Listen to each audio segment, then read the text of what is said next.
Welcome to the Vol Bros. My name is Evan. This is my brother Rustin, and we are two Vol Bros who are actually bros in real life. And, I thought about doing the baseball intro tonight, but since we had such a huge announcement in Lady Vols Basketball, went with the basketball intro.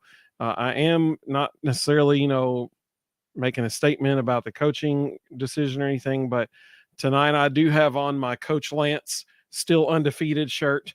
Hopefully we can have Coach Lance on here sometime soon again. I don't know how he would do as a women's basketball coach, but he is undefeated at Chattahoochee Middle School, home of the Fighting Beavers. So maybe one day, Coach Lance will get a shot on the women's basketball team, just like he did in the men's football team. So welcome, everybody. We're glad you're with us tonight. We already got some comments coming in. Papa J, welcome, Papa J. Good to have you. So let's go Big Orange. Absolutely. Okay, John. Okay, you're going to have to forgive me. I'm going to try to pronounce your name. John Rart. I think that's correct. It's good to have you, John Rart. It's good to have you, buddy. Let's see. Georgia Boy 13. He said, "Hey, Vol Bros, how's it going? Hope you're having a good WrestleMania. Go Dogs." I don't know about the last part there, but that Go Dogs part. But we're glad you're with us. We're glad you're with us. That's not Matt, is it? I don't think that's Mayhem. I think that's a different Georgia account. But John Rart, good to have you with us too, buddy.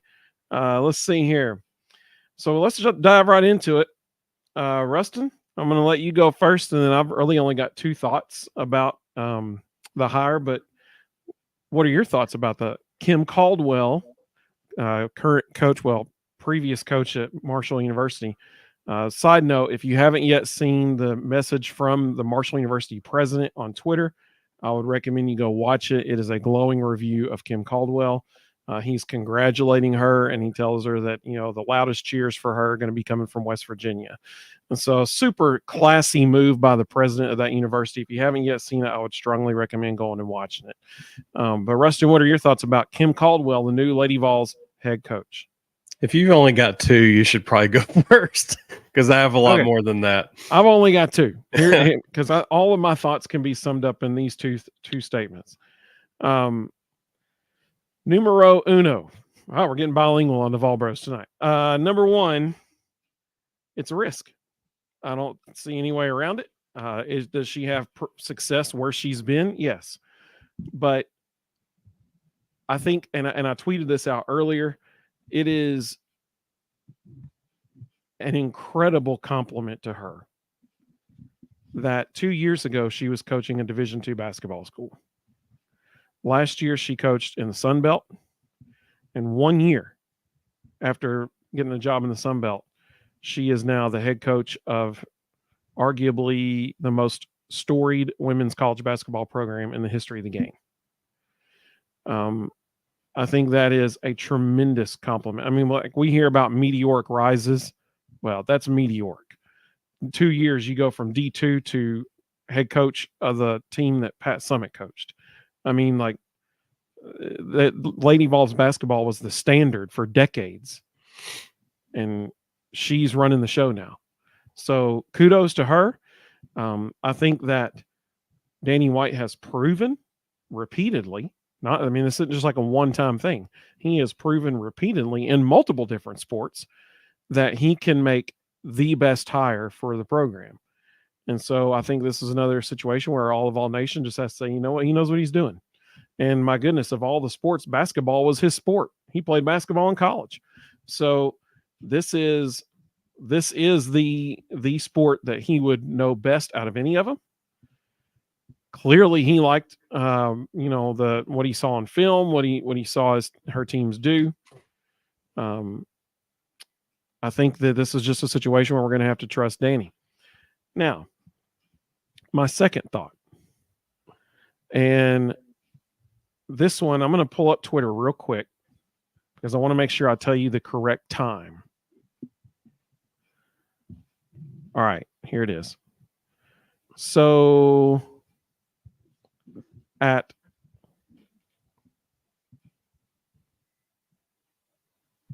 don't think that's right. It says 1:18 p.m. I don't think it was that early, but I guess maybe it was. So at 1:18 p.m., the Lady Vols Basketball official Twitter account tweeted out the graphic that said Kim Caldwell has been named head coach of the storied Lady Vols Basketball program. Now, this news, uh, could this news have broken tomorrow? Sure, absolutely. I personally think this was just another token or nod to Danny White's genius. That here's the most important, decision right now in the Tennessee Athletic Department. It just so happens to have to be with women's basketball. And what else was happening today? Oh, the women's basketball national championship. So all eyes in America were on college women's basketball today. And Danny White strategically announces on the same day that he knows all eyes are going to be on women's college basketball, and he makes that announcement the same day. I mean, that's genius. That is not an accident. That was on purpose. That was absolutely fantastic planning by him, the entire athletic department for making that happen. And kudos to him because, on this day where, people like Dawn Staley and Caitlin Clark are dominating the headlines, and deservedly so. Well, now there's another women's college basketball headline in the mix with those. And that was an incredibly strategic move by him. So kudos to him. I will say this, somebody tweeted earlier, if only Dawn Staley had shown proven success before at a Power 5 before she became head coach at South Carolina. Oh, wait. And her only coaching job before that head coaching job was at Temple. So that's not a Power 5. And she's turned out okay. So you got to hope that this turns out the same way. Go ahead. Danny White hired Nate Oates from a high school. Yeah. That man knows coaching. A little bit. You want me to go through some of the comments before you give your thoughts? Sure. So let's see. Georgia Boy 13 said, not hate, just different teams / maybe better. If we're talking football, then I think you could say that right now, but we'll see this year. Let's see. Robert, welcome, Robert. He said, hey, Vol Bros, hoping we'll have a really good coach. Don't know anything about her. So Rustin's going to give you some info about her here in a minute. Austin said, I'll be honest, wasn't on my radar. Hopefully it works out. I'm going to have to trust Danny. That's a totally fair assessment. Thank you, Austin. We appreciate that.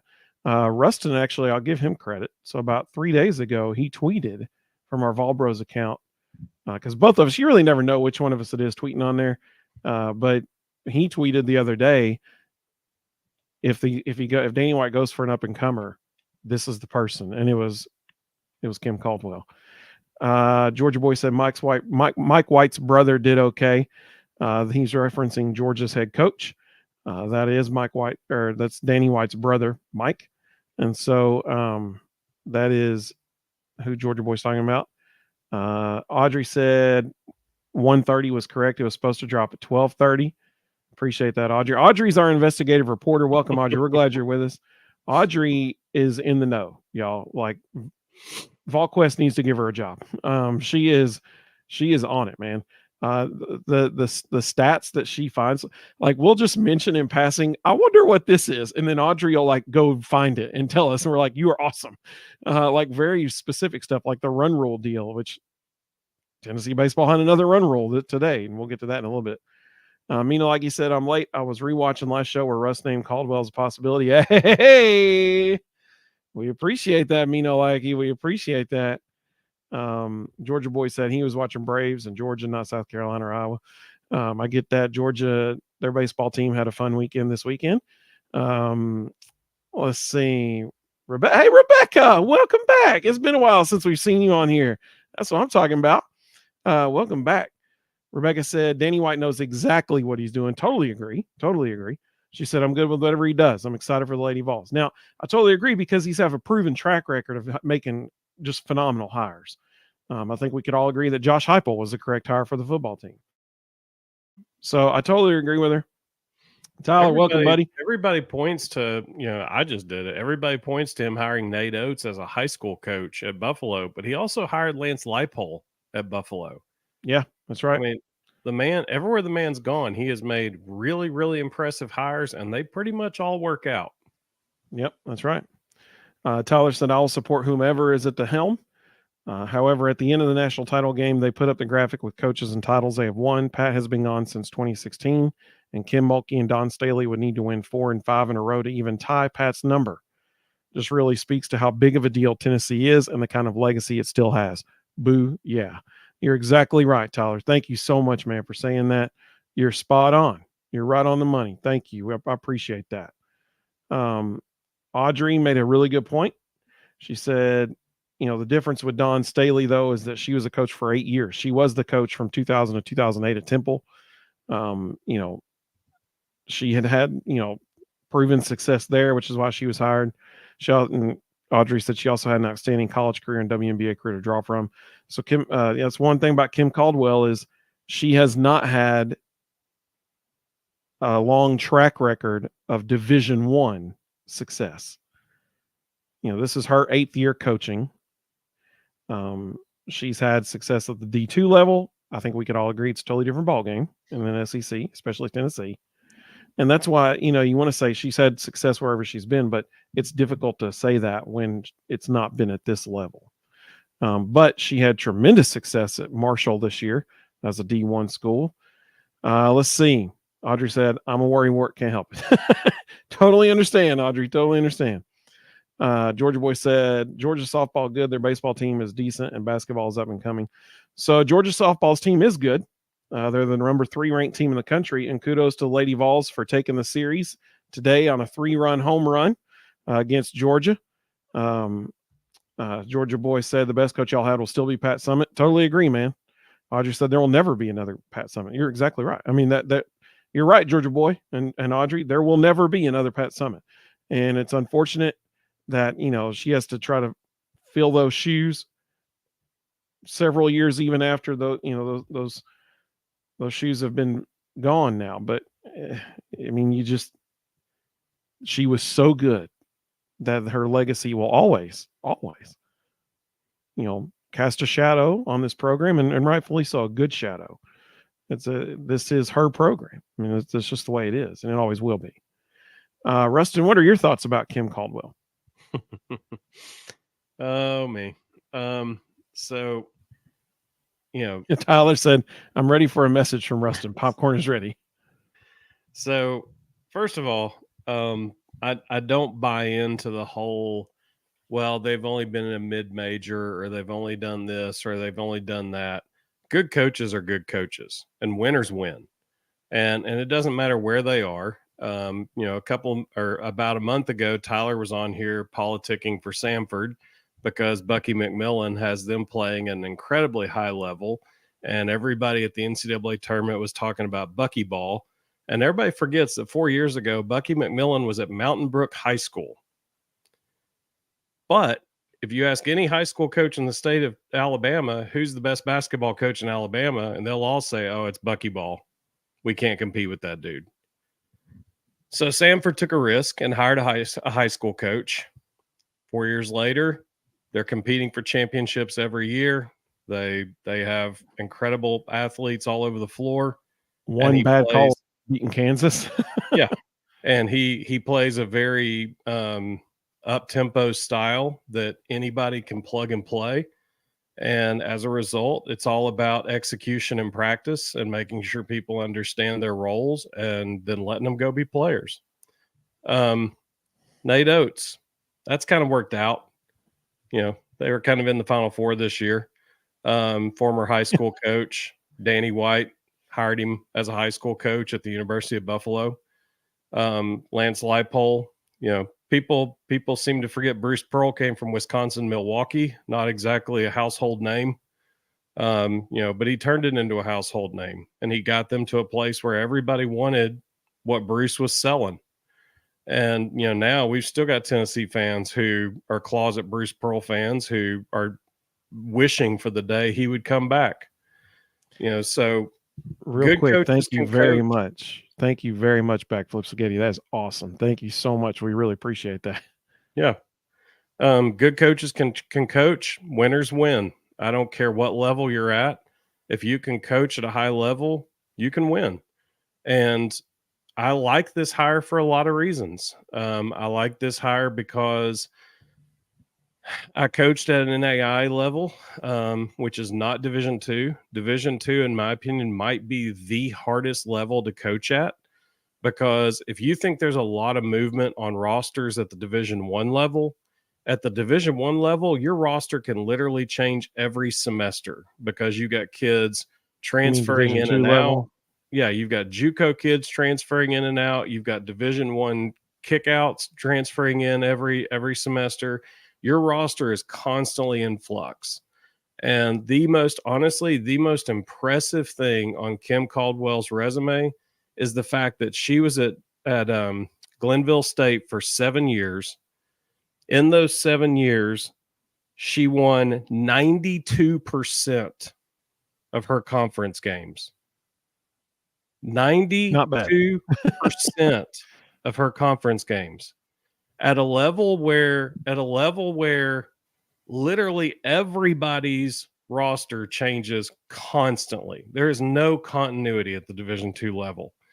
So that tells me that she has the ability to identify what players work in her system, go get them quickly, teach them how to implement her system, and then let them go do. And that speaks volumes to me. When you look at a career record of 217-31, I'm sorry, I don't care what level you're at. Like, we joke about Coach Lance being 100-0. She's basically Coach Lance. She's winning 88% of her games. It doesn't matter. And she left Division II Glenville State, inherited a roster at Marshall that wasn't in any way her roster, and then immediately ran 26 games in the conference championship, was named conference coach of the year, and averaged almost 90 points a game doing it with a roster that she didn't recruit. And that was the most wins in school history at Marshall in her first year. In 7 seasons at Glenville State, she went to the Final Four twice and won a national championship in year 6. I'm not saying anything negative about Kelly, but does anyone think Kelly Harper was winning a national championship in the next year? I don't. No. The roster she had coming back? No way. So I love the hire. I think she is going to do extremely well. She has been a college head coach for 8 years, and in those 8 years, they've made it to the NCAA tournament every single year.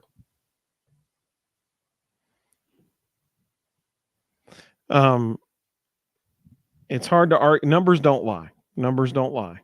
And it's hard to argue with the numbers. Some of the comments that came through, Brent said, "Could y'all do the world a favor and block the Georgia?" No, we're not going to. He's being nice. We appreciate you, Brent. He said, "I love Georgia, but I respect greatness." Speaking about Pat Summitt, I appreciate that, buddy. Thank you, Georgia Boy 13. We're glad you're with us. Doug said, "Hey, welcome, Doug." He said, "Just got on, and I know some are not happy with the hire, but I am. I think those people need to give her a chance. I trust Danny White because he has a track record of making good to great hires. Go Big Orange." Totally agree. 100% agree with everything you just said. It is clear Danny knows what he's doing, specifically in basketball, and this is the coach he chose. Obviously, he likes what he's seen from her teams in the past, and I trust him that he's made a good decision now. I tell you, the other number, and these are the hidden stats that people sometimes don't pay attention to, but the other number that I absolutely love, her team this year at Marshall averaged almost 90 points a game. They were top 5 in the country in almost every offensive category. Okay, that in and of itself is impressive because she just met these girls 10 months ago. Yeah, that's true. I mean, she walked in the door and in 10 months took them to a top 5 offense nationally. But here's what was more impressive to me. They are 3rd in the country in turnover differential. Okay. When you inherit a team and you are completely reinventing them and you're like, hey, we're going to take a shot take a three in the first 10 seconds of every possession. We're going to press up and down the floor the whole game long, make or miss. We're pressing, and we're just going to play havoc basketball. Typically, with a team that you just took over, your turnovers are going to be through the roof. Her team was third nationally in turnover margin. They were turning people over at a clip of 3 times their turnovers while averaging almost 90 a game. In the entirety of the Marshall University basketball history, they have scored 100 points 20 times. 5 of them were this year. That's pretty good. That's pretty good. So 25% of the Yes. histories breaking the scoreboard happened this year. Yes. Keg 2071 said go Big Orange. Backless Spaghetti said Danny White being Danny White. Like the sun in the dawn, Big Orange is arising. I like it. Getting poetic on us. I like it. Tyler said, welcome. Hey, love having Tyler, his commentary. Tyler knows what he's talking about, man. He really does. He said, though she was not first to top my list, 217, 32 is incredible. Absolutely. I mean, that's an incredible winning percentage. Tony said, good hire. She has to improve the roster fast. 100% agree, Tony. 100% agree. And I'll say this too. I think Danny White understands that as well. And I think that's why she was a priority hire for him.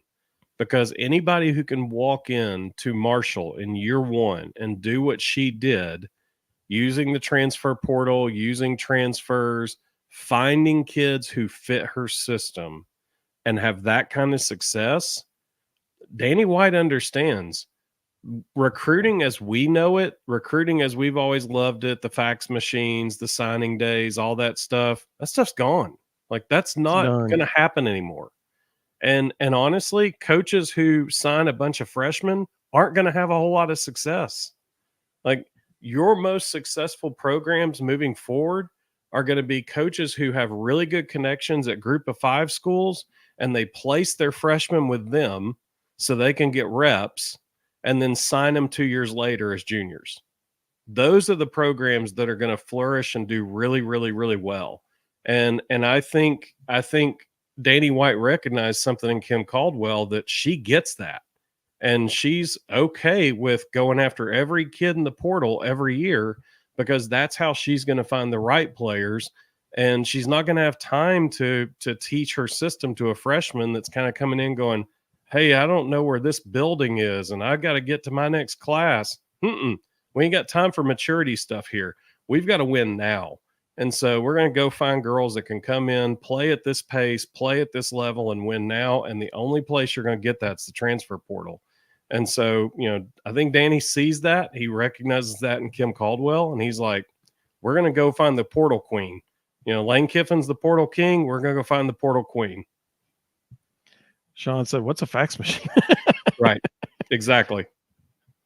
For a very long time, it was the best part of the year, and then signing day died. Carl said his Molly grief was short-lived when he saw Kim Caldwell's record, and he said 8 years, only 31 losses. I mean, that's incredible. It's incredible. Tyler said it should give you great confidence based on the players' reactions this afternoon. All smiles.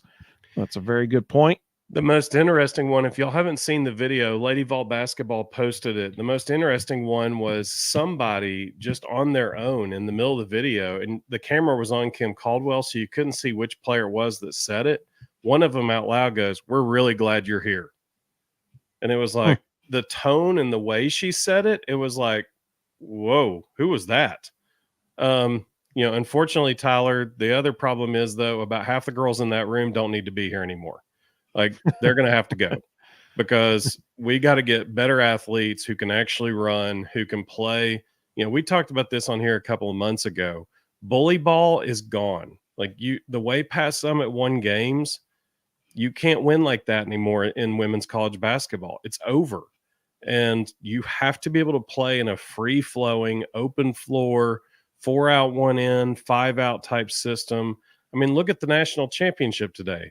Camila Cardosa is the only true post player on the floor. And what does she do most of the time for South Carolina? Set screens at the top of the key. You know, Iowa doesn't have a true post player. They had girls flying all over the place the whole time. It's a different game. And if you're not gonna adapt and adjust and become what the reality is for the rest of the country, you're just gonna get left behind. And unfortunately, you said a minute ago, that Lady Vol basketball was, past tense, was the standard. And it was, but it hadn't been in a while. And it's because they've got former Pat Summitt players and coaches still trying to play the same style. And that's just not where the game is now. To the 174 people watching on all three platforms combined, we appreciate you. We appreciate you joining us. Let us know your thoughts in the comments. We'll be happy to put them on the screen. Rebecca said, I know y'all were going to support my excitement tonight with this hire. I'm even more excited now with all rest and stats. Lady Vols. Absolutely. Absolutely. Audrey said, this was right before you started talking about recruiting, by the way. She said, how's she do with recruiting? I've read a few different things, but none shine a flattering light on her ability to recruit, but instead get a lot of JUCO and pulls from the portal. So I'm going to say, how many kids has Rick Barnes signed this year? Well, I'm going to say, as far as that goes, I don't think unfortunately, I don't think we can know those numbers or that have that, data. That's a good word to use. Have that data on Kim Caldwell yet, because really the only opportunity we would have to see that was at Marshall. And she was only there for 1 year. And so she had to, like Rustin said, there is none of this. Well, we'll give them 3 years, see how they do. People want to win now.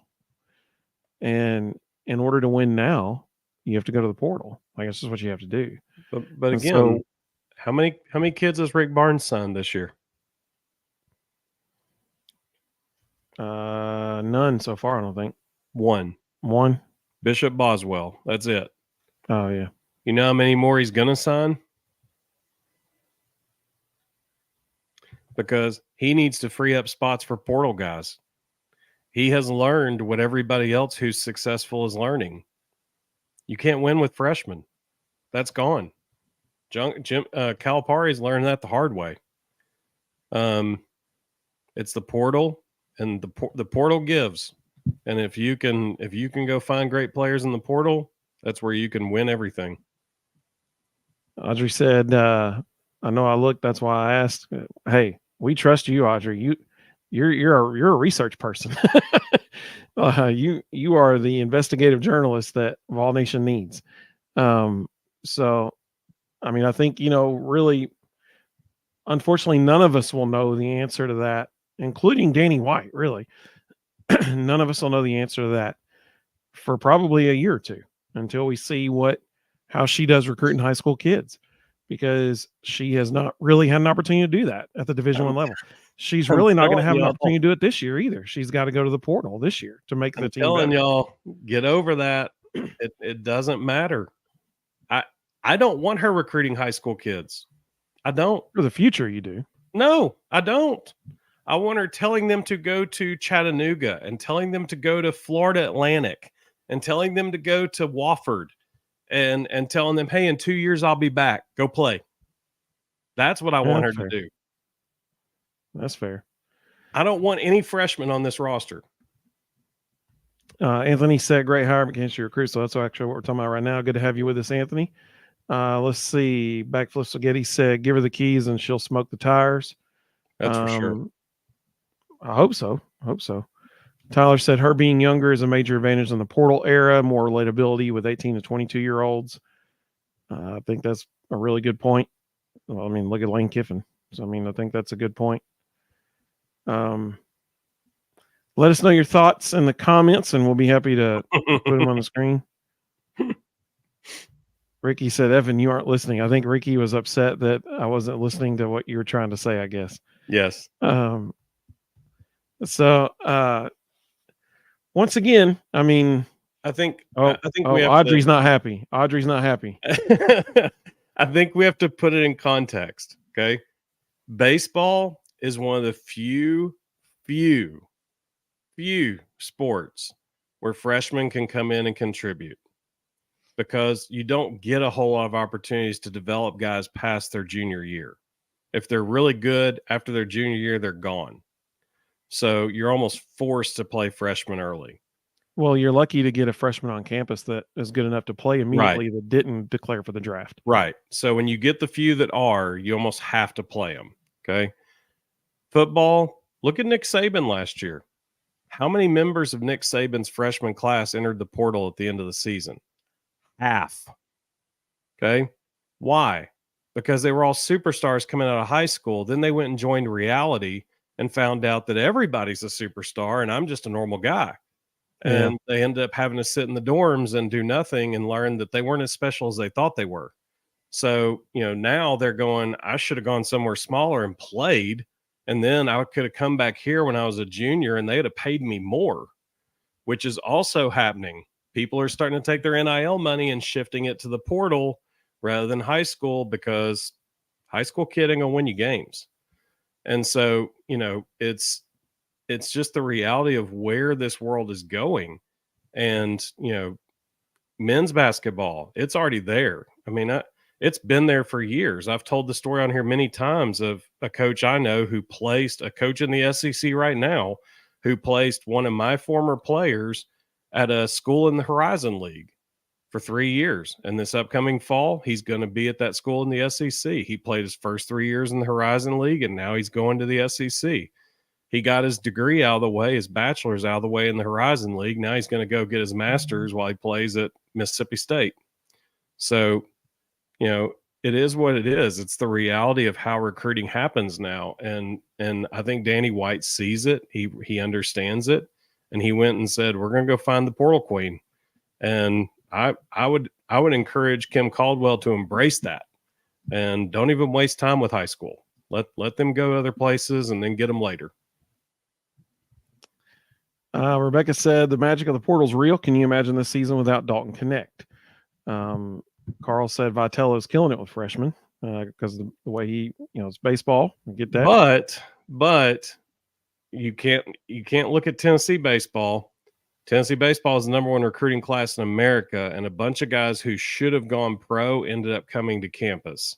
So if you look around the rest of the SEC, LSU, there are schools who are playing a lot of freshmen, and that's not working out for them.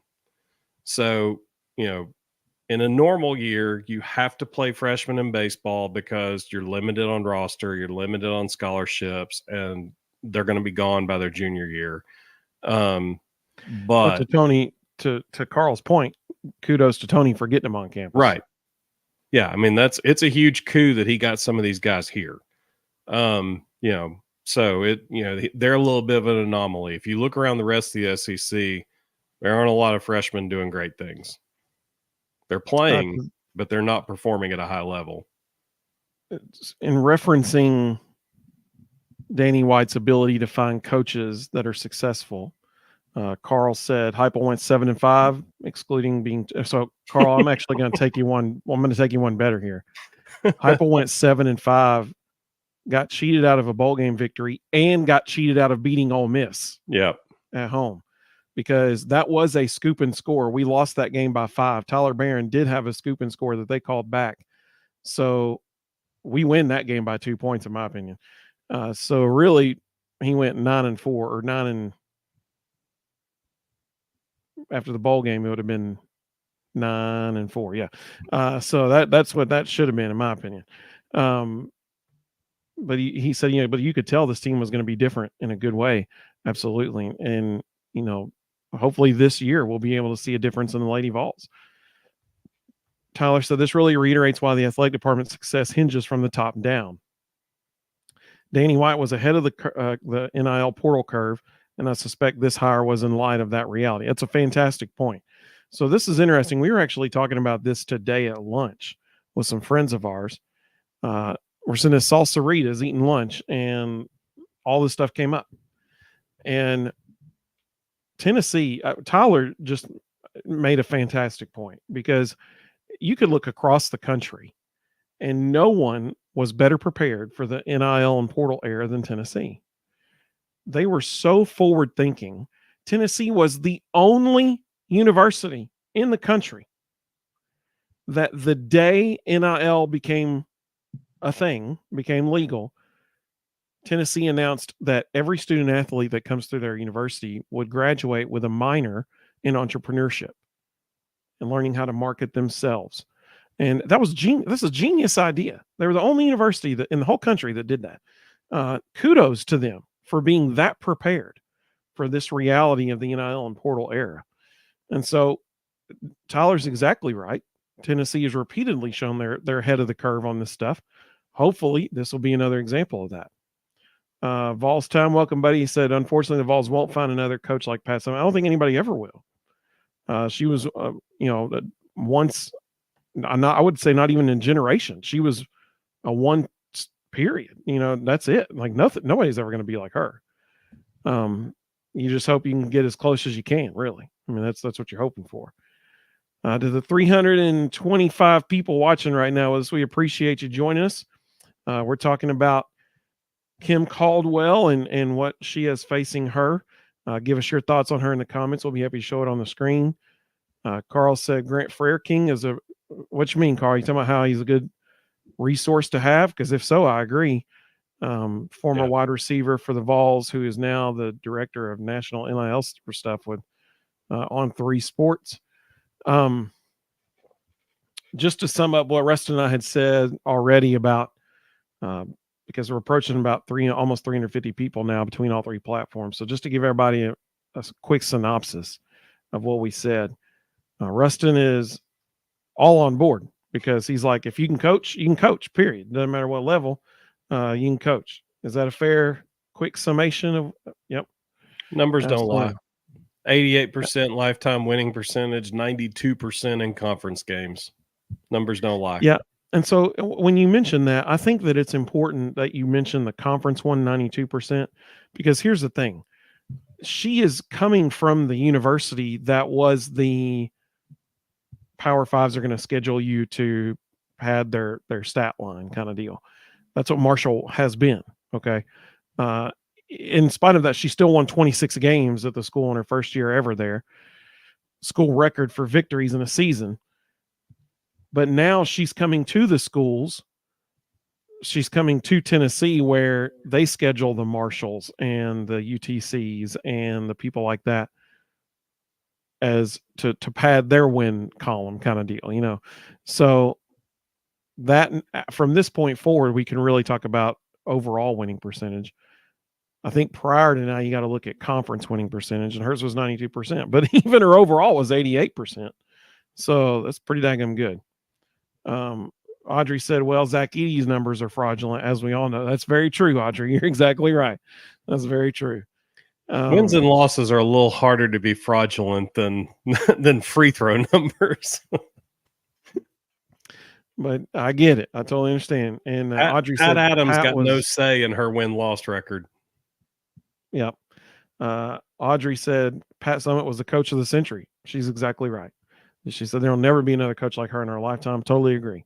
You just got to hope that you find somebody that can get somewhat close to her level. That's really all you can hope for, somewhat close. And I'm hoping that Kim Caldwell's that person. My take on it was, is it a risk? Yeah, because she has not had years of experience at the Division I level to prove success at that level. However, she has had success everywhere she's been, including the 1 year she has been at the Division I level. But I think, just like a lot of people have said, you got to trust Danny White in this situation, because look who he has found as head coaches throughout his coaching lifetime or athletic director lifetime. It's hard to argue with Nate Oates coming to Buffalo, and you see what he did there. It's hard to argue with that. Lance Leopold, absolutely. The guy can find good coaches. That's been proven. We've seen it at Tennessee already. I was about to say, Eve Rackham Watt. Danny hired her, and they went from being a pretty good volleyball program to one of the top 5 in the country almost overnight. Yep. So I think Vol Nation rightfully can be excited about this hire. I think that is a totally fair assessment. And once again, I'm going to say this once more, kudos to Danny White for announcing it when he did, because on the day of all days that all the eyes in America are going to be on women's college basketball, it was today. You got the national championship game going on, and in the midst of all the attention on women's college basketball, the most storied program in women's college basketball announces a new coaching hire. That was a genius move by Danny White. There's no way that was a coincidence. Like, that is clearly strategic by him, and kudos to him for that. It was a genius move. Some of the other comments coming through. I like the name. Elan, not Elon. It's Elon Musk. Blue check. That's pretty good. I like that. He said most important hire is a trainer to get this team in shape enough to play her style. I think it's a great point. Great point. I'm glad he said that, because I've seen a lot of Tennessee fans online today saying she's got to keep this assistant. She's got to keep this assistant. I'm sorry. I see one assistant coach who needs to stay. And honestly, I'm kind of 50-50 on her. Again, if you all are worried about recruiters for high school, we don't need any TikTok stars. We need people who can go talk to juniors and seniors in the portal.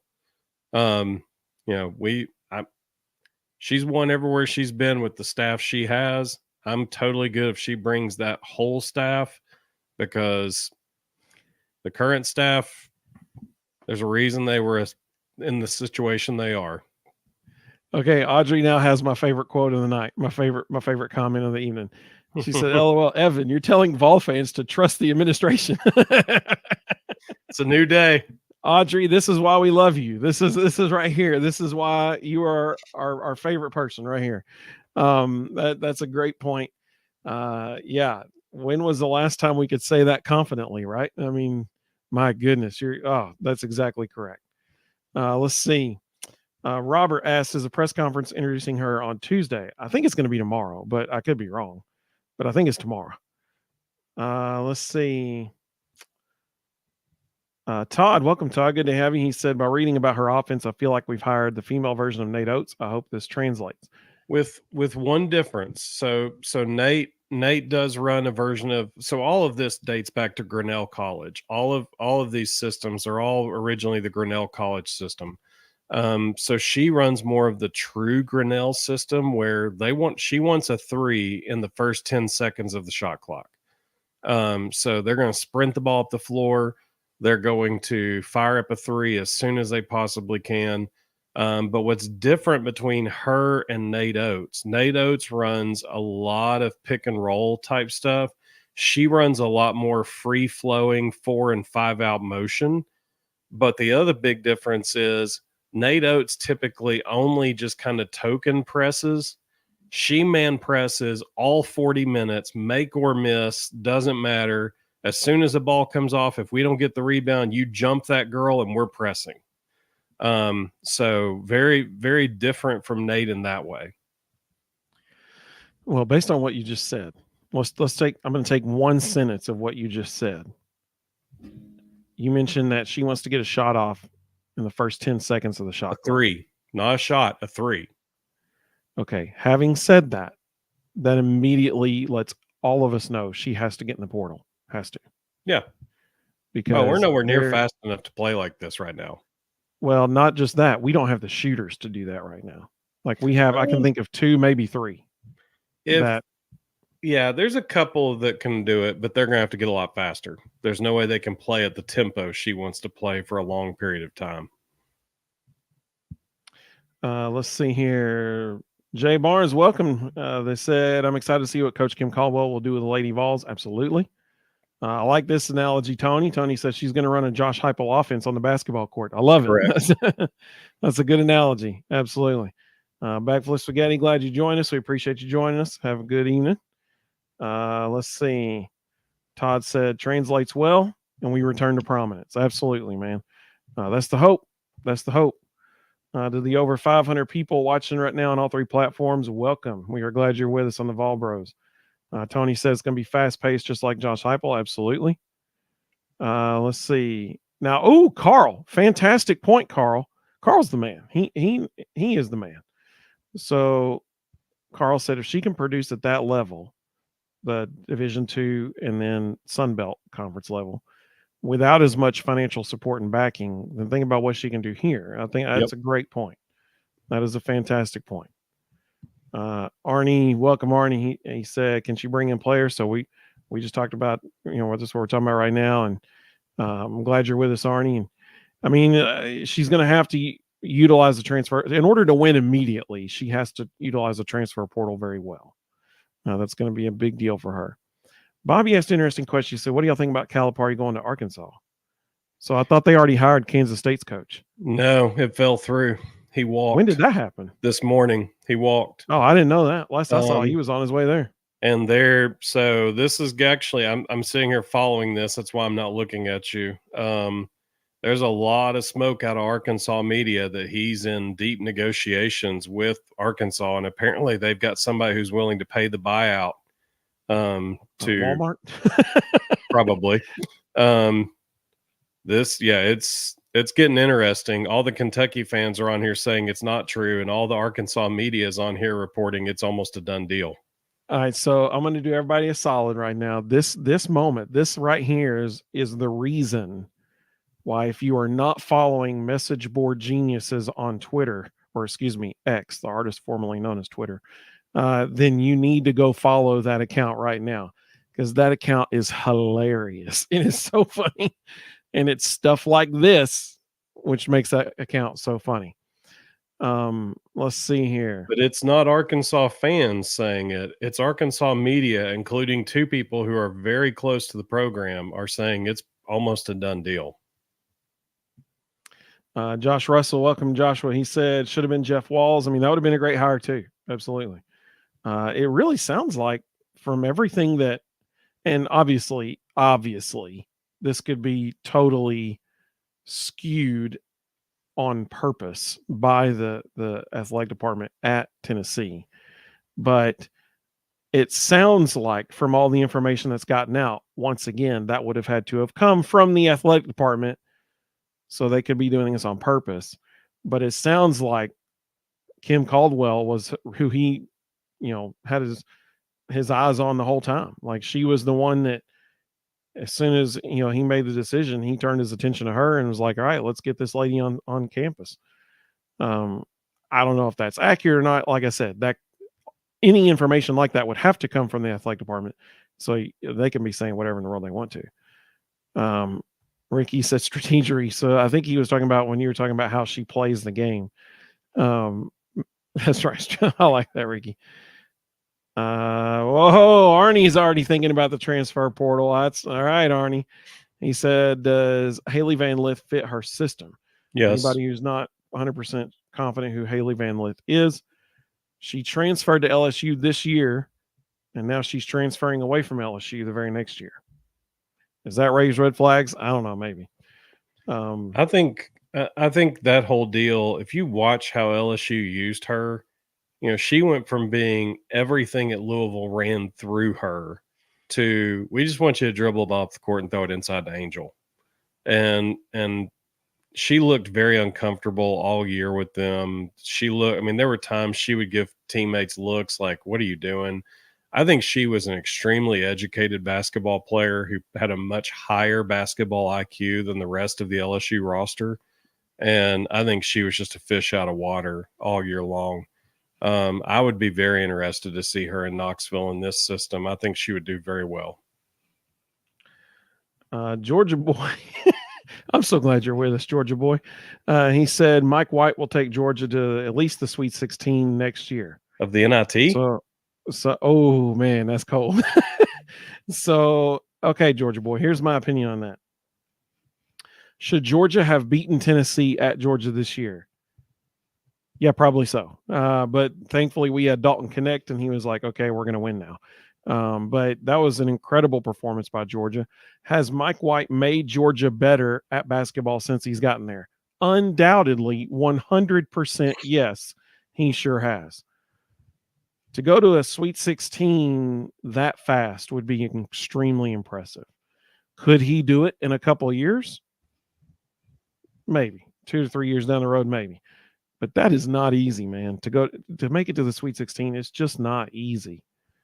You have to have veteran guard play that's very good. I don't know, man. That's tough. Todd's pumped up about the way Kim Caldwell plays basketball, coaches it. He says press all day. It's going to be fun to watch. I mean, up to that. Yeah, I mean, essentially, I mean, Elon Musk. This name cracks me up. Elon Musk.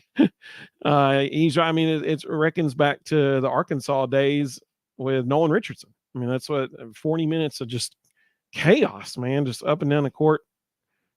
I get it. Joshua said maybe Bruce Pearl 2.0. Let's hope. Let's hope that she has similar success. Even Bruce doesn't press on misses. I mean, that's the biggest thing I noticed was, and they're going to have to get in insane shape. And somebody made a comment about, you may not have gotten it to it yet, about 4 to 5 roster spots. It may need a lot more than that, because to play this system, you've got to play 10 girls every night. They got to play equal minutes. They got to fly up and down the floor. And pressing make or miss wears people down in a hurry. So, girls like Jewel Spear, Kaya Wynn. Yeah, that's about it. Those are the 2 girls on our current roster that can play like this. Audrey is on fire in the comments. This is amazing. She just said Richard G. West reported it first. This is one of the weird things he actually got right. Yeah, he really did. Oh, man, that is Audrey. That's the best comment of the night so far. For anybody who doesn't know, Richard G. West was a parody account on Twitter, or excuse me, X. And so he tweets stuff all the time, man. He's good, and he's good at what he does.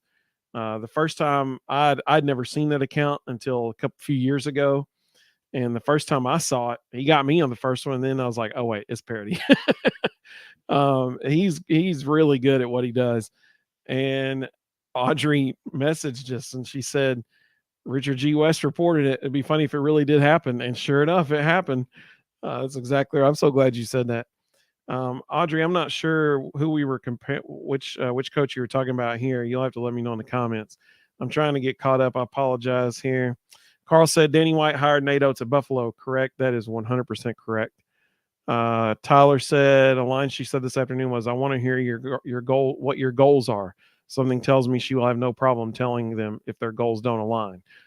That's a good point. That's a very good point. Yeah, Todd said, I want to hear what your goals are is a very veiled way of saying we're going to decide real fast if you're going to stay. Yeah. Todd said, this is also me praying that nobody plucks Danny the way Danny plucks coaches from other programs. Amen, brother. Absolutely. Absolutely. Joshua said, not very enthused with this hire, but if she wins, that's all that matters. Yeah, I mean, I get that. I totally understand. I mean, she hasn't had years of Division I proven success. So hopefully that, I mean, like I said at the beginning, to go from Division II to coaching the Tennessee Lady Vols in 2 years' time, it's a risk. A meteoric rise. I'll put it that way.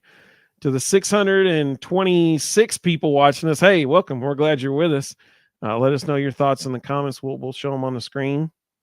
Whoa, Georgia boy's going way off topic. He said, "Who top 5 coaches all time, no matter what sport?" Okay, we might come back to that if we have time at the end. I started that'll take some thought there. Let's see. Audrey said, "What was the name of the account you said to follow?" It's called Message Board Geniuses. Message Board Geniuses. It is hilarious. It is whoever the person is that runs it. I mean, it's all they do is just go to different like On3 or 247 message boards and find the funniest, craziest stuff people are posting, and they tweet it out. It's hilarious. Tony said, with this roster, she can't miss in the portal. I think we have 4 to 5 spots open. That's fair. I mean, like, she can use this roster to her advantage in the portal and say, listen, we need somebody to come in and make shots in this situation. We need somebody to get up and down the court in this situation. And you want to be that person. That's totally fair.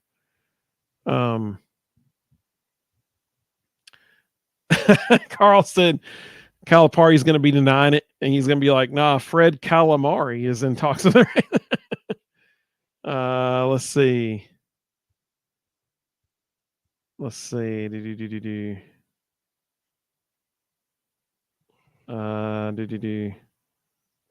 Georgia boy said, I know Reston has a sour taste in his mouth. Haven't touched a natty since 98. Oh, there we go. All right. Not sure what that has to do with women's basketball, but okay. Yeah.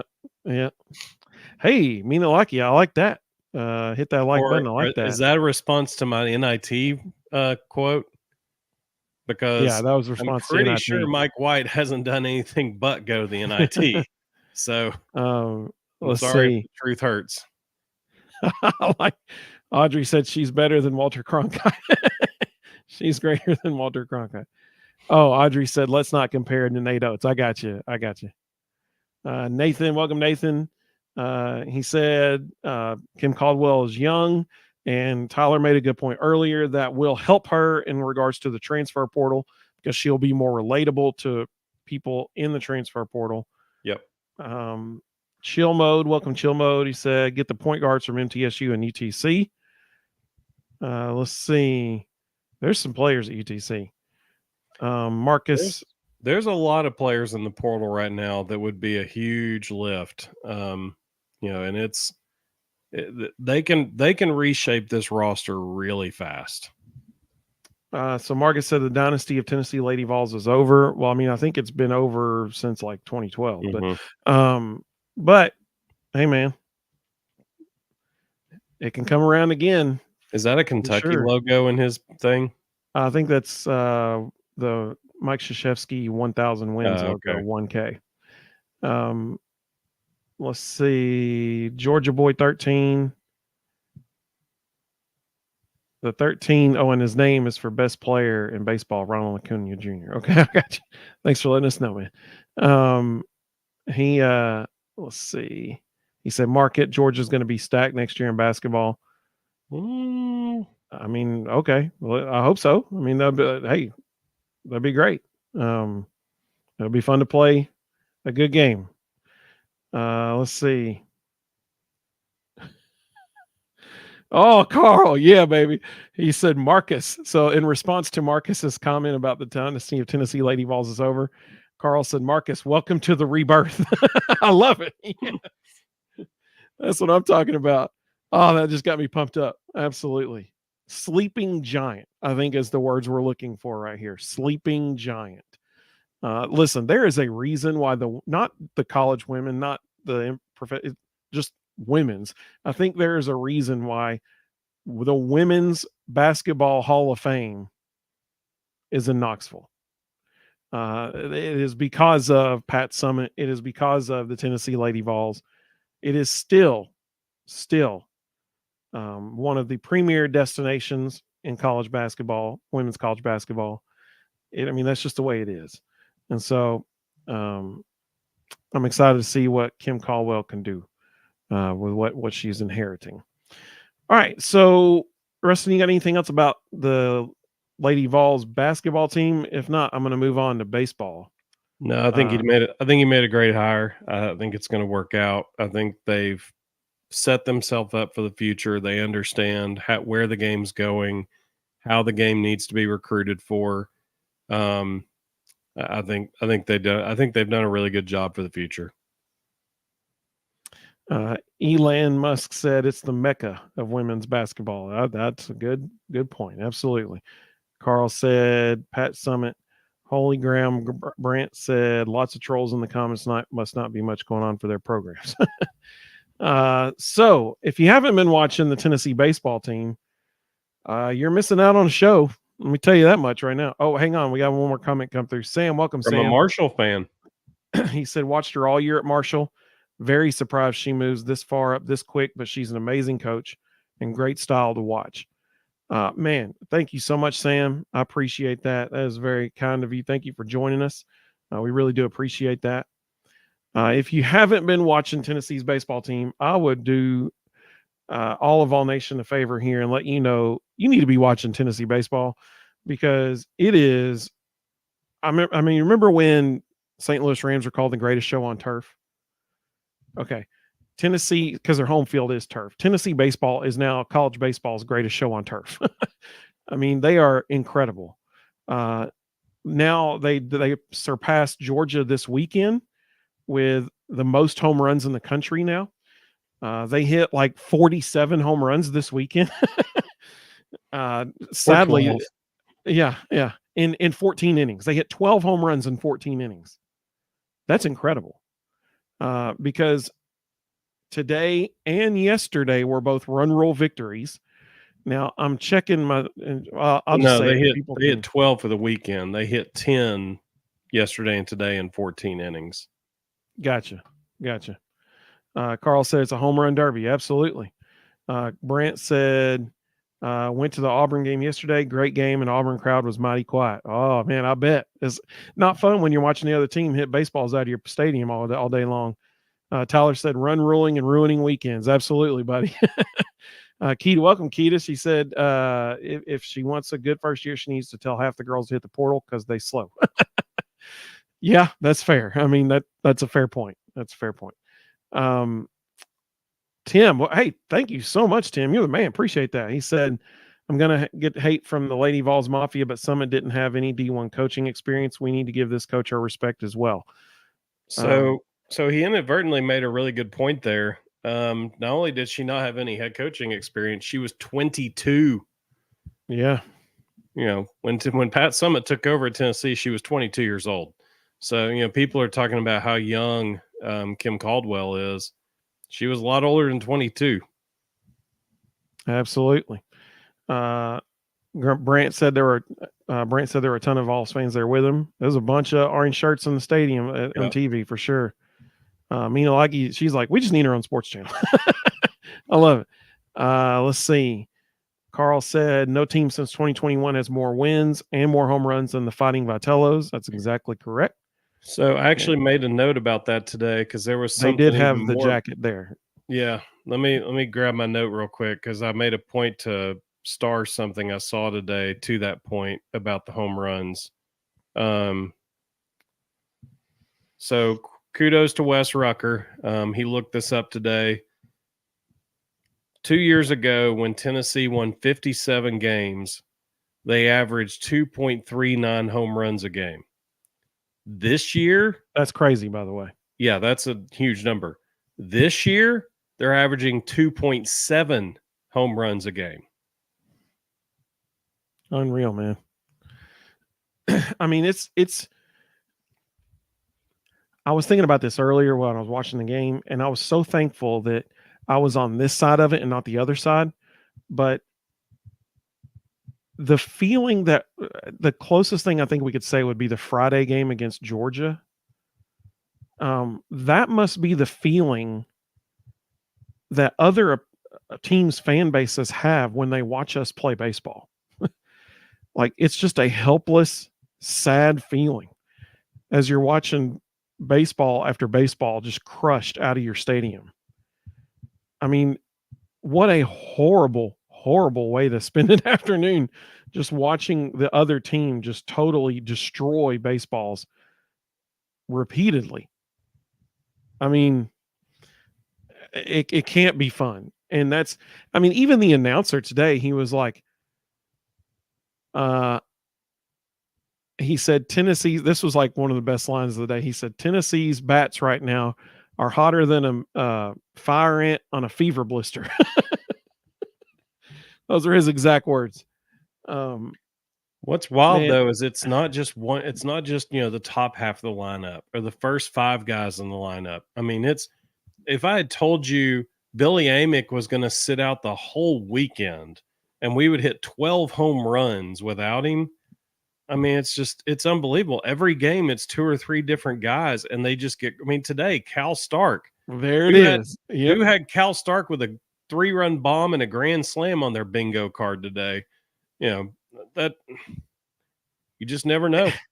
So not only did he have 2 home runs, then he hit another one that hit the green wall and the green monster in left field halfway up the wall. That probably would have been gone in Knoxville. I mean, like, it was nuts, man. Like, where did that come from? It was awesome. Cal Stark bringing the lumber today. I mean, there's so much fun to watch. I mean, they are so much fun to watch. I think, I could be wrong, and I meant to look it up. And I mean, like he said, did anybody have an appendix injury? Hopefully he's recovering. Billy's recovering from his appendix injury. That's what's crazy, and I thought about that today too. Right now, their lineup is so crazy good, but it could be even better. Mm-hmm. Like when they get Billy Amick back in the lineup at third base, they'll move Dalton Bargo back to right field and Kavaris Tears to center field, and their Or, hitting I lineup mean, will be even better. But how do you Hunter take Inslee, Hensley out of the yeah, lineup? I mean, I think he hit really well this weekend. I think the casualty is probably Robin Villeneuve. I think he comes out of the lineup and Bargo becomes the DH. Because how in the world do you take Bargo, Tears, or Hensley out of the lineup? They're all hitting everything they see right now. Absolutely. Even Reese Chapman. How do you take him out of the lineup? Every time they throw him out there, he gets 2 hits. To the 700 people watching, thank you for joining us. This is fun. Hey, man, we're having fun talking about some Tennessee baseball killing home runs over every single stadium they play in. If just a public service announcement, if you are attending a Tennessee baseball game and there is a parking lot behind the outfield bleachers, I would recommend not parking there because the statistical likelihood that you will get hit by a home run ball is pretty good. It is absolutely incredible what they're doing. But the stat I was going to say, and I should have looked it up. I meant to earlier and I didn't, and that was my fault. Somebody can check. Audrey, you can know this for sure. She's the best, man. She's like what you need to know. I'll find it out. I think this is now 2 out of the last 3 weekends, and I'm scrolling through to see. 2 out of the last 3 weekends. Yep. I'm right. So Auburn and Ole Miss, we won both series and had 2 run rule victories in both series, both of which were 7-inning run rule, all 4 of which were 7-inning run rule games. We also had 1 run rule against Georgia last weekend, but it was the opposite way. That wasn't good. That wasn't a good one. But I mean, here's the thing. They're playing SEC baseball teams, the best baseball conference in the country. They're playing SEC baseball teams, and 2 out of the last 3 series, they've had 2 run rule victories in each series in 7-inning games. It didn't even take an extra inning to get to the 8th to have a run rule. No. It was already done as early as possible in the 7th inning. That's not normal, okay? Like that's crazy. That is incredible. That is not normal. This team is really, really good, and that is very, very exciting for the future. Once again, 2 out of the last 3 series against SEC teams, and they've had 4 run rule victories between the series. That's incredible. That is absolutely incredible. Let's see. Robert said, after listening to you guys, I'm excited about the new coach. That's what I'm talking about. That's good. Somehow we're talking about Trevor Etienne now in the comments. Let's see. Tyler said, funny moment from the series. Umpire accidentally called Auburn, Alabama, and the crowd went off in boos. I didn't catch that. That's good. That's pretty good. That's funny. Yeah, they were doing a review, and he accidentally said they were reviewing the Alabama something, and all the Auburn fans lost their mind and booed him. Big Orange Vol said, will Tony Vitello bring a title in Knoxville?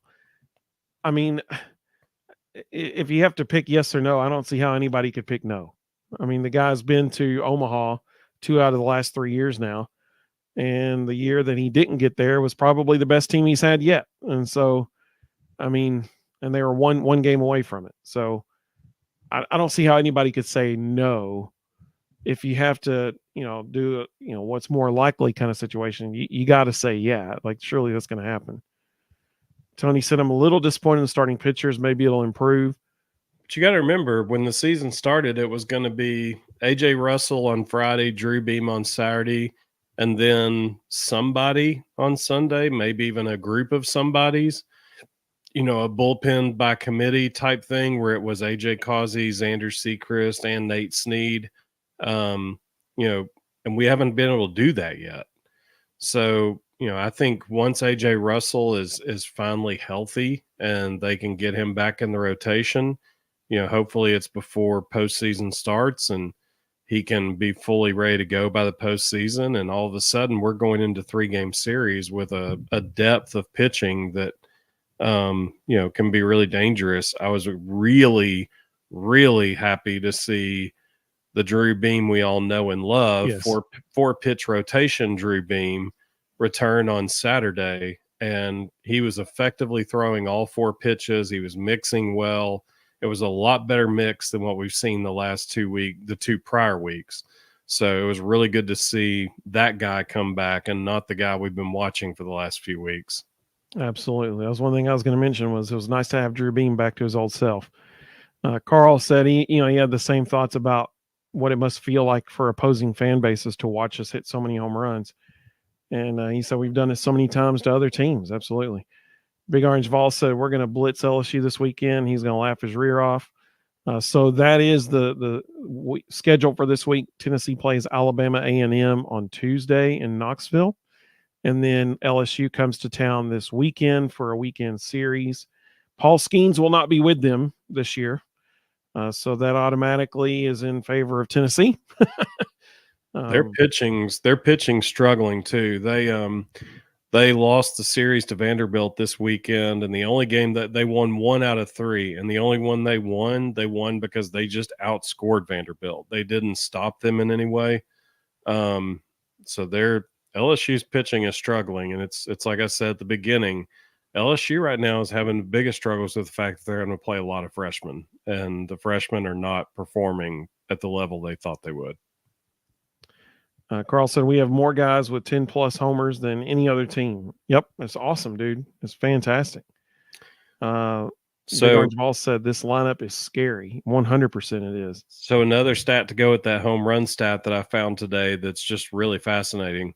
The NCAA record for grand slams in a season was set in 2003 or 2004 by Arizona State, and that was back when everybody was allowed to use the death bats that were all loaded. So they hit 13 grand slams in that season. As of today, April 7th, Tennessee has 9. Yep. So if this continues, Tennessee's on pace to shatter that record. Absolutely. Because you still got at least 2 more months. And depending on if they make it to the series at the end, 2.5 months. Let's see. Big Orange Vol said, if we can just get one baseball national championship, we could talk some serious crap, but we need to start winning natties. I understand. Speaking of, we need to mention this before we go any further about the home runs. First of all, congratulations to Blake Burke for becoming the new home run king. I do want to point out, though, how incredible this is because let's be honest. He's done it with really one full season of being the everyday first baseman in the lineup. The first year, he was a pinch hitter. And, I mean, he wasn't even the DH his first year. But every time he got a pinch hit and came up to the plate, it seemed like he was hitting a home run every single time he came up. And one half almost, or about a half of this year. So he's really done what he's done cumulatively in about 2 years worth of playing time. So he broke Tennessee's, I mean, the gentleman in the photo behind me here, Todd Helton, he's hit more home runs than Todd Helton in just really 2 years worth of playing time. And Todd Helton got to use death bats. Yeah. Blake Burke's using a BB core. That's a very different bat than what Todd Helton got to use. I mean, it's incredible. It's incredible what he's done. It's just kudos to him, man. Carl said, seen some great defense in the infield. Bargo to Blake and the freshman. Shortstop escapes me as Dean Curley. Burke is becoming a top-rate first baseman. Absolutely. Absolutely.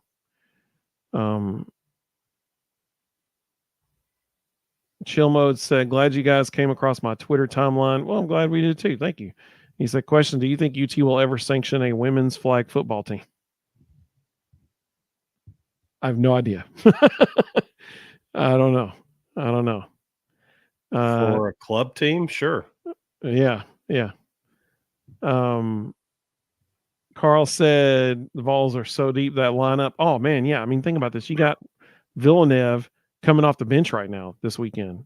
I mean, dude, he's a JUCO All-American, wasn't he? Mm-hmm. I mean, it's crazy how good they are. Audrey said, my uncle was a Major League Baseball pitcher, and he said when it's no longer fun to play, it's time to quit. He would have loved this team. Absolutely.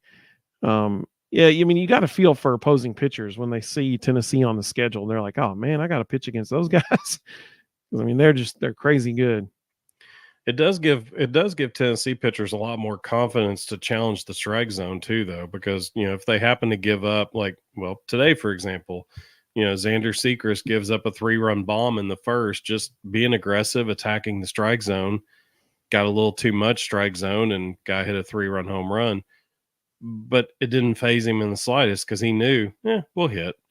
And Right. a half inning later, it was already 7-3. It's like, absolutely. I don't have to worry about this stuff. I can just go attack hitters. I can challenge people, see what happens, and I'll be all right. They'll get it back.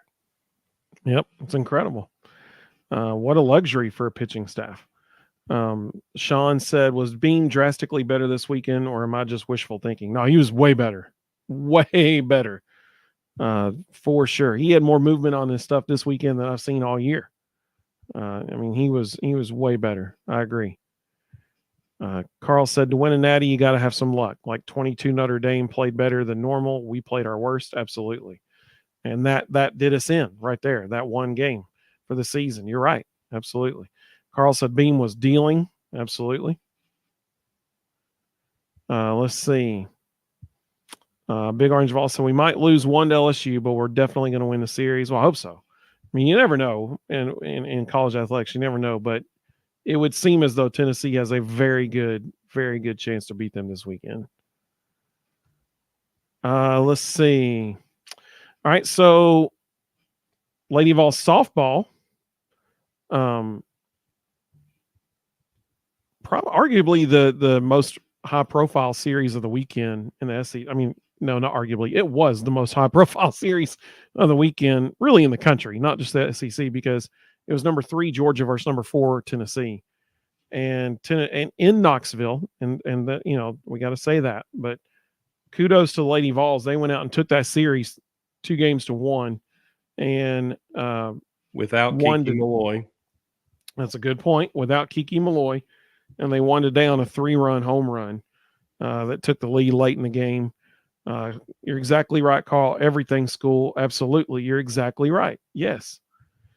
Because I'm so glad you said that, because the soccer team, the women's soccer team, beat Clemson 3-1 today as well.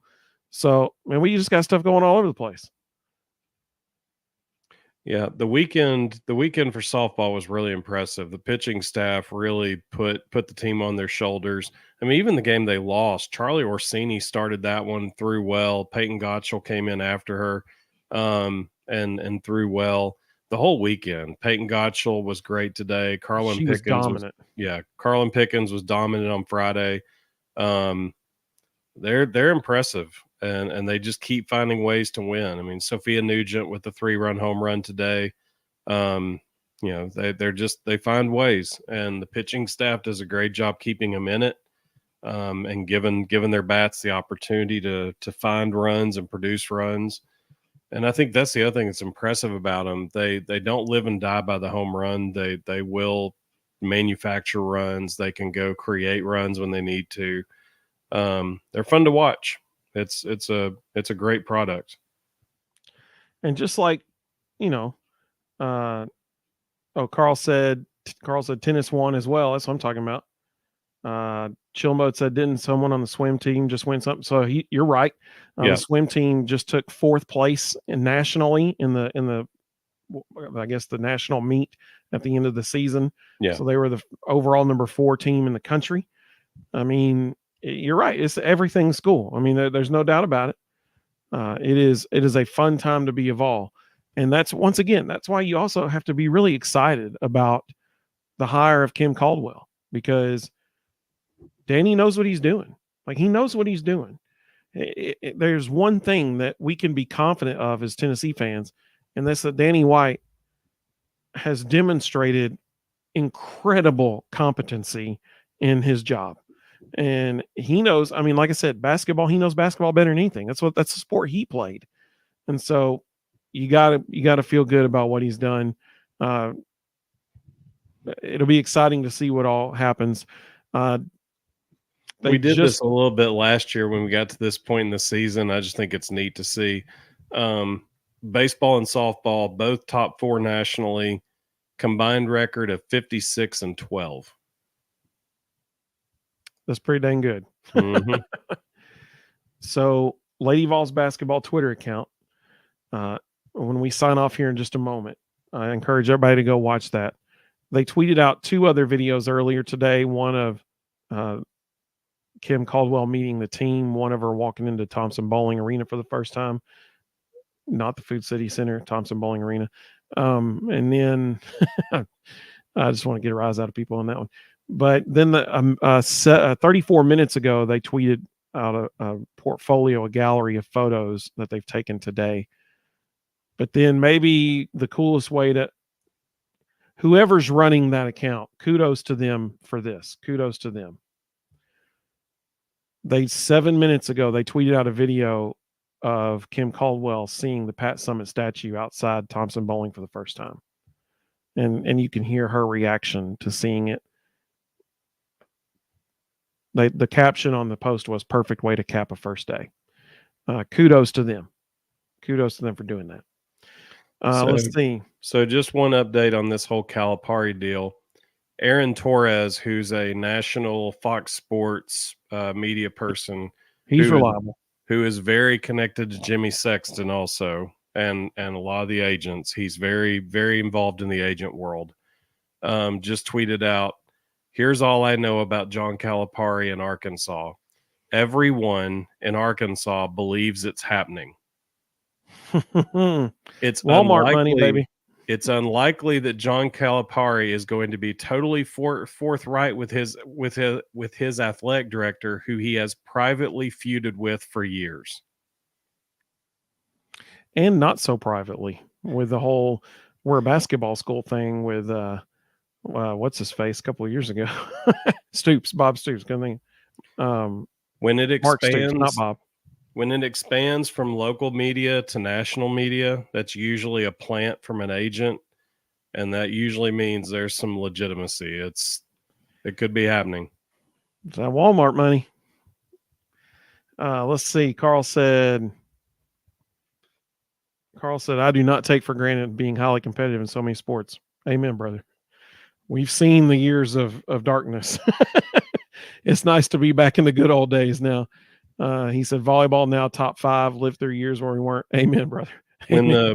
When we get to the fall, volleyball may be the preseason favorite to win the national championship. There was a lot of people in that community during the NCAA tournament last year that were like, nobody wants anything to do with that team next year, talking about Tennessee, because pretty much everybody's back and they're going to be stout. Well, I mean, they were one set away from beating Nebraska this year. I mean, they're really good. Just a few points away, actually, from beating Nebraska. Yeah, had chances. Audrey said, "Thank you." Hey, thank you, Audrey. We appreciate you. Let's see. Chilmo said, "Don't forget." Hey, that's a good point, man. He said, "We'll most likely be representing the Olympics this year." Absolutely, man. Especially on track. Absolutely. Thank you for saying that.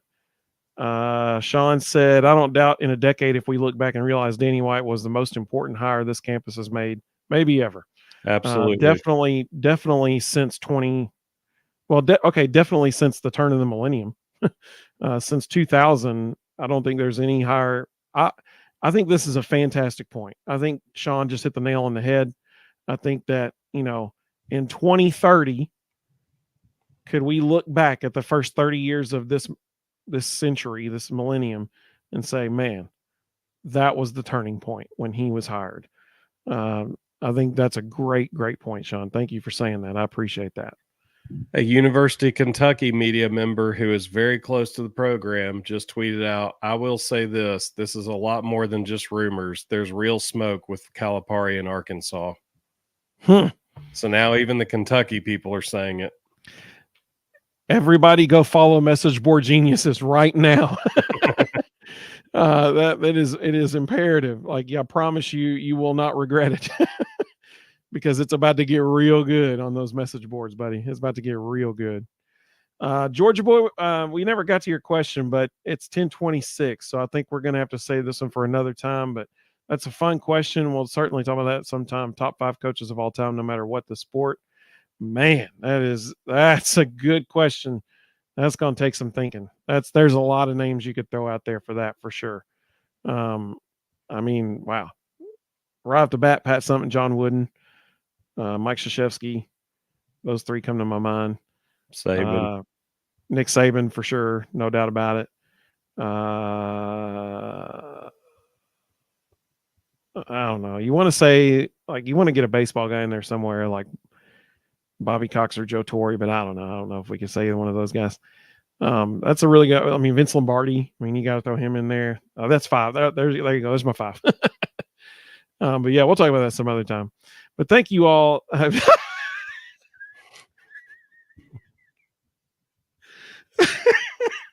don't know, Carl. Carl went with the Butch Jones. I don't know. He's a close second to Donnie Tyndall. Man.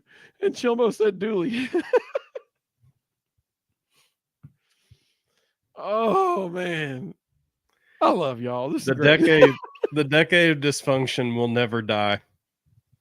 Oh my goodness, that may be the funniest thing I've seen all night right there. That's fantastic. That's fantastic. Well, we appreciate you all so much for joining us. All 757 people watching right now on all 3 platforms. We love this. Hey, we're so glad you're with us. Reed, you're the man. When you tweeted out, we jumped up a whole bunch. So if you're watching, Reed, we appreciate you. So we hope everybody has a great evening. I'd be on the lookout for an announcement about a press conference tomorrow. Personally, I think that's when it's going to happen, but nobody in the athletic department talks to me about stuff. So it might be, Tuesday. Who knows? Carlstead 5-star hearts. Absolutely, buddy. Absolutely. Got to snap there and be ready to go. Absolutely. And please 6-3 effort at all times. And please, everybody keep your head on a swivel so you don't trip and fall on a helmet. Carl or Chilmo said, winning the game of life. Absolutely. Mino, like you said, hit that like button. That's a great idea. I love that idea. Hey, subscribe while you're at it. Might as well. I mean, it's right next to it. So, and then let some folks know about the Vol Bros, man. We got some stuff going on here. Carl said, thanks, Evan and Rustin and my Vol family here. Even the trolls, y'all have a good night.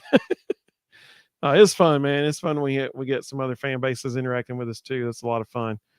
We enjoy that as well. But you can check us out on YouTube, Facebook, X, Instagram, and Threads at The Vol Bros. We're probably most active on Twitter. Excuse me, X. You can find us at thevolbros.com as well, or just volbros.com. We're pretty fancy. We got both of them. The Vol Bros just redirects to the Vol Bros. It's not that fancy. So let's see. Alpha Man 06, we appreciate you joining us. We're actually just about to sign off, but we appreciate you joining us. I would encourage you to go back and watch the replay though, because it was a fun show. So we appreciate that. Mino Likey, we'll send you a check in the mail. We appreciate you getting some support for us here. We appreciate that. She said, love the insight. Hey, we appreciate that. We appreciate your joining us every time. Well, we appreciate that very much. That subscribe right there from BS Osborne. We appreciate that. Carl said, great show, fellas. Thank you, Carl. You're the man. We love having you. Carl loves talking baseball. So we like having Carl on here when we're talking baseball for sure. Chill Mode says subscribed. Also, thank you so much. And Mr. Osborne said, go Big Orange. Absolutely. So we appreciate all of you all so much. This is so much fun, man. It's just so much fun. So we'll all keep our eyes and ears open, head on a swivel, no tripping and falling on a helmet. But we'll keep our eyes open for a press conference. I'm surely it's going to be tomorrow afternoon. Like, you got to think it's going to be tomorrow. She's already met with the players, so it's got to be. Yeah, I agree. Mino, like you said, only show I look forward. Hey, thank you so much, Mino. Like, we appreciate that so much. That's very kind. Thank you. We appreciate it. We look forward to having you with us every time. We really do. It's a lot of fun. So hope everybody has a great evening. In honor of our baseball team, just run ruling everybody and their whole athletic department. It seems like we're gonna play the baseball outro. Carl said, "Vols by 50, most dangerous half a season guru." I don't. Oh, Vols by. He's talking about football. That's what he's talking about when he was Vols by 50 and he was like picking every single week like perfectly, and then it dropped off for him the last couple of weeks, unfortunately. But Carl is, man, he can pick some football games. That's for sure, and baseball. So we appreciate everybody so much. We're going to play the baseball outro and we're just going to assume that this is when you see the baseball on the screen, we're going to assume that this is another baseball that was hit out of a park somewhere by the Tennessee baseball team. So we hope everybody has a good night. Chilmo said, have a good night. Try not to foul Zach Edey on the way out. Totally agree. Absolutely. Just don't look at him because you'll get called for it. So we hope everybody has a great evening. Go Vols, baby. And we will see you all next time.